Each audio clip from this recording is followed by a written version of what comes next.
ಪ್ರಿಯ ವೀಕ್ಷಕ ಪ್ರಭುಗಳಿಗೆ ನಮಸ್ಕಾರಗಳು.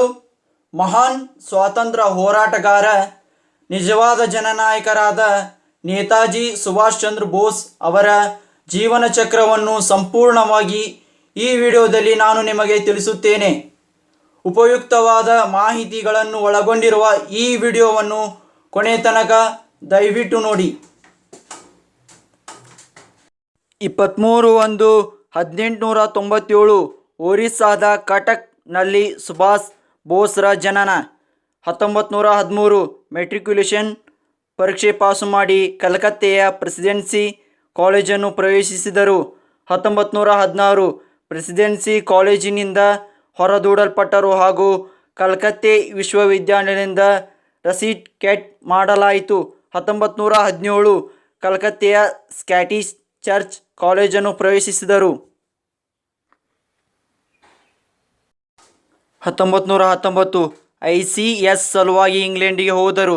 1921 ICS ಪರೀಕ್ಷೆಯಲ್ಲಿ 4ನೇ ರ್ಯಾಂಕು ಪಡೆದರು. 1921 ICS ಪದವಿಗೆ ರಾಜೀನಾಮೆ ಸಲ್ಲಿಸಿ ಭಾರತಕ್ಕೆ ಬಂದು ಮಹಾತ್ಮ ಗಾಂಧೀಜಿಯವರನ್ನು ಹಾಗೂ ಚಿತ್ತರಂಜನ್ ದಾಸ್ ಅವರನ್ನು ಕಂಡು ಕಾಂಗ್ರೆಸ್ ಆಂದೋಲನದಲ್ಲಿ ಸೇರಿಕೊಂಡರು. 25/12/1921 ಬೋಸ್ರನ್ನು ಬ್ರಿಟಿಷ್ ಸರ್ಕಾರ ಸೆರೆ ಹಿಡಿದು 6 ತಿಂಗಳು ಕಾರಾಗೃಹವಾಸ ಶಿಕ್ಷೆಯನ್ನು ವಿಧಿಸಿತು. ತಮ್ಮ 20 ವರ್ಷಗಳ ರಾಜಕೀಯ ಜೀವನದಲ್ಲಿ 11 ಸಲ ಸುಭಾಷ್ ಬೋಸ್ಗೆ ಶಿಕ್ಷೆಗೆ ಒಳಪಟ್ಟಿದ್ದಾರೆ. ಡಿಸೆಂಬರ್ 1922 ಜೈಲಿನಿಂದ ಹೊರಬಂದರು. 1923 ಕಲ್ಕತ್ತೆಯ ಫಾರ್ವರ್ಡ್ ಪತ್ರಿಕೆಯ ಸಂಪಾದಕರಾಗಿ ನೇಮಕಗೊಂಡರು. 1924 ಕಲ್ಕತ್ತೆಯ ಮುನ್ಸಿಪಾಲಿಟಿಯ ಎಕ್ಸಿಕ್ಯೂಟಿವ್ ಆಫೀಸರ್ ಆಗಿ ನೇಮಕಗೊಂಡರು.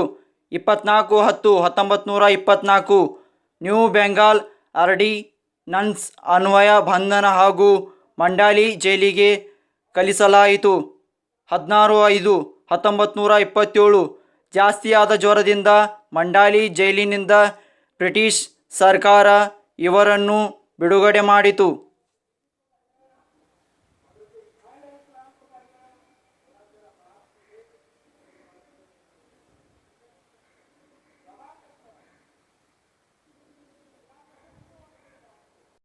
ಮೂರು 5/1928 ಪುಣೆಯಲ್ಲಿ ಜರುಗಿದ ಮಹಾರಾಷ್ಟ್ರ ಪ್ರಾವಿನ್ಸಿಯಲ್ ಕಾನ್ಫರೆನ್ಸ್ನ ಅಧ್ಯಕ್ಷತೆ ವಹಿಸಿದರು.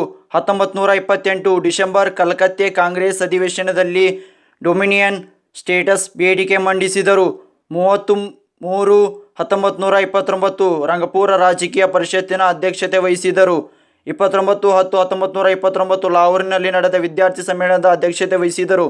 1/12/1929 ಅಮರಾವತಿ ಯುವ ಕಾಂಗ್ರೆಸ್ ಸಮ್ಮೇಳನದ ಅಧ್ಯಕ್ಷತೆ ವಹಿಸಿದರು. 4/7/1931 all India trade union Congress AITUC ಸ್ಪೇನ್ನ ಅಧ್ಯಕ್ಷತೆ. 1932 ಬೋಸ್ರನ್ನು ಸೆರೆಹಿಡಿದು ಜೈಲಿಗೆ ಕಳುಹಿಸಲಾಯಿತು. 1933 ದೈಹಿಕ ಅಸ್ವಸ್ಥತೆಯಿಂದಾಗಿ ಜೈಲಿನಿಂದ ಬಿಡುಗಡೆ ಮಾಡಲ್ಪಟ್ಟರು. ಆಗ ಯುರೋಪಿಗೆ ಹೋದರು. ಭಾರತಕ್ಕೆ ಮರಳಲು ಬ್ರಿಟಿಷ್ ಸರ್ಕಾರ ಅನುಮತಿ ನೀಡಲಿಲ್ಲ. 1936 ಭಾರತಕ್ಕೆ ಮರಳಿ ಬಂದರೂ ಕೂಡಲೇ ಅವರನ್ನು ಬಂಧಿಸಲಾಯಿತು. 1937 ಜೈಲಿನಿಂದ ಬಿಡುಗಡೆಯಾಯಿತು. 1938 ಹರಿಪುರದಲ್ಲಿ ನಡೆದ ಅಖಿಲ ಭಾರತ ಕಾಂಗ್ರೆಸ್ ಅಧಿವೇಶನದ ಅಧ್ಯಕ್ಷರಾಗಿ ಆಯ್ಕೆಗೊಂಡರು. 1939 ತ್ರಿಪುರಾದಲ್ಲಿ ನಡೆದ ಅಖಿಲ ಭಾರತ ಅಧಿವೇಶನದ ಅಧ್ಯಕ್ಷರಾಗಿ ಆಯ್ಕೆಗೊಂಡು ಅಧ್ಯಕ್ಷತೆ ವಹಿಸಿಕೊಂಡರು. 28/4/1939 ಕಾಂಗ್ರೆಸ್ ಪಕ್ಷದ ಅಧ್ಯಕ್ಷ ಸ್ಥಾನಕ್ಕೆ ರಾಜೀನಾಮೆ ನೀಡಿದರು. 1939 ತಮ್ಮದೇ ಆದ ಫಾರ್ವರ್ಡ್ ಬ್ಲಾಕ್ ಪಕ್ಷ ಸಂಘಟಿಸಿದರು. 1940 ಹಾಲ್ವೆಲ್ ಸತ್ಯಾಗ್ರಹ ಪ್ರಾರಂಭಿಸಿದರು. 21/7/1940 ಡೆಫೆನ್ಸ್ ಆಫ್ ಇಂಡಿಯಾ ಕಾನೂನು ಅನ್ವಯ ಬಂಧನಕ್ಕೊಳಗಾದರು. 1940 ನವೆಂಬರ್ ತಿಂಗಳಲ್ಲಿ ಆಮರಣ ಉಪವಾಸ ಸತ್ಯಾಗ್ರಹ ಪ್ರಾರಂಭಿಸಿದರು. ಅದರಿಂದಾಗಿ ಬ್ರಿಟಿಷ್ ಅವರನ್ನು ಬಿಡುಗಡೆ ಮಾಡಿ ಅವರ ಮನೆಯ ಸುತ್ತ ಪೊಲೀಸ್ ಕಣ್ಗಾವಲಿರಿಸಿತು. 1941 ಜನವರಿ ಪೊಲೀಸ್ ಕಾವಲಿದ್ದರೂ ತಪ್ಪಿಸಿಕೊಂಡು ಕಾಂಬೋಲಿಗೆ ಹೋಗಿ ಅಲ್ಲಿಂದ ಜರ್ಮನಿಗೆ ಹೋದರು. 1942 ಪೂರ್ವ ಏಷ್ಯಾದ ಭಾರತದ ಕಾನ್ಫರೆನ್ಸ್ನ ಬೋಸ್ರನ್ನು ಅನ್ವಯಿಸಿ INA ಮತ್ತು ಇಂಡಿಯನ್ ಇಂಡಿಪೆಂಡೆನ್ಸ್ ಲೀಗ್ನ ಮುಂದಾಳತ್ವ ವಹಿಸಿಕೊಂಡು ವಿನಂತಿ ಮಾಡಿಕೊಂಡಿತು. 1943 ಜರ್ಮನಿಯಿಂದ ಸಿಂಗಪೂರಕ್ಕೆ ಸಬ್ಮರೀನ್ನಿಂದ ಪ್ರಯಾಣ. 1943 ಝಾನ್ಸಿ ರಾಣಿ ರೆಜಿಮೆಂಟನ್ನು ಪ್ರಾರಂಭಿಸಿದರು.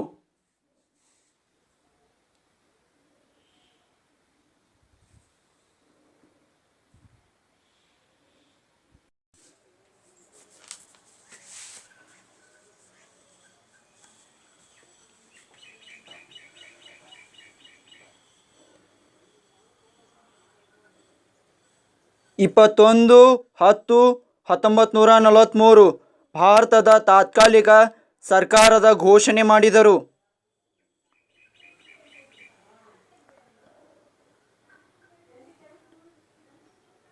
1943 ಬರ್ಮಾ ರಣರಂಗದಲ್ಲಿ INA ಬೆಟಾಲಿಯನ್ನ ಮಾರ್ಗದರ್ಶನ ವಹಿಸಿಕೊಂಡರು.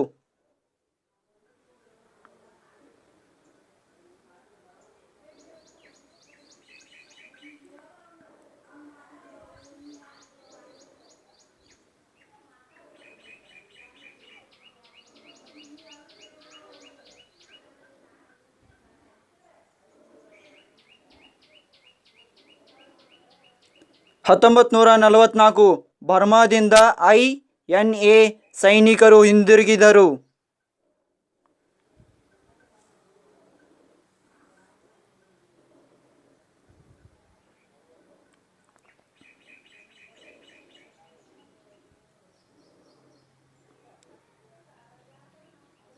1945 ಆಗಸ್ಟ್ 18 ಸಿಂಗಪೂರದಿಂದ ಜಪಾನಿಗೆ ಹೋಗುವ ವಿಮಾನದಿಂದ ಸುಭಾಷ್ ಬೋಸ್ ವಿಮಾನ ಅಪಘಾತಕ್ಕೆ ಒಳಗಾಗಿ ಮಡಿದರು.